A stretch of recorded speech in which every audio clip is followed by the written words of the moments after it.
Well, hi everyone. This is a review of the Moen Arbor faucet with Motionsense, and the one that I'm going to be showing is in the chrome finish. Everything came packed very well, and even includes the necessary batteries, which was a nice touch. Now, this Motionsense version replaced the Moen Arbor that I bought back in October that doesn't have the sensors on it. I'd like to add that I've been very happy with the Moen Arbor that I bought, but I had an opportunity to try out a version with the sensors, and I was curious about it, so I did. Here's a look at the new one installed. I mean, they're the same model, they look very similar, but this one has sensors on it. Here's a look around it. Just give you a sense for how it looks as you pan around. Here is the pull-down spout. I want to show that the control can be swiveled 360 degrees, so you can place it anywhere you want. That's what goes from a stream to a spray.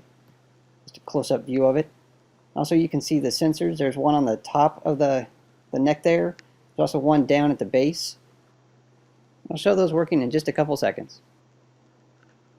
And I apologize for the dimmer lighting on this part. Here I wanted to show that unlike the version without the sensors that can swivel 360 degrees, this one has hard stops that prevent it from moving that far. Also, the handle can only be on the right side as opposed to being anywhere in between. But here you can see you turn it hot to cold. So you have the pull down spout with a stream to a spray. You can also pause it by clicking on that control on the back side.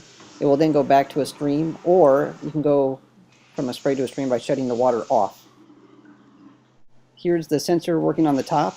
The top one will work for 2 minutes at a time, or until you wave your hand over the top again.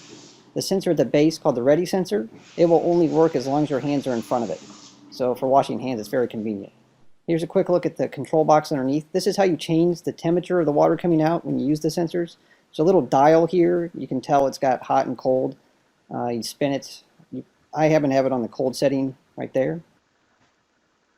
And now a quick hardware comparison between the Motionsense version and the manual version. After pulling my existing faucet out, I laid them out side by side so that you could get a sense for how much more there is to install with the Motionsense version. A lot of the parts are the same, but the Motionsense does require the installation of a control box that contains the solenoid valve used with the sensors. You can see that on the top left of the screen. Because of the control box, there are extra hoses to connect during the installation, but it really wasn't all that bad. And here's a quick look at that control box once it's been installed. It installs with 3 screws, 1 on the top, 2 on the bottom. There's 3 water lines that connect on the top with a quick disconnect. There's also 3 water lines on the bottom. 2 of those are permanent installations. Those connect to your hot and cold main water lines. And then the one in the middle is a quick disconnect as well. You can also see there's 2 black cables that connect, a data line and the power line. And the black box sitting on top is the battery pack that powers the control box.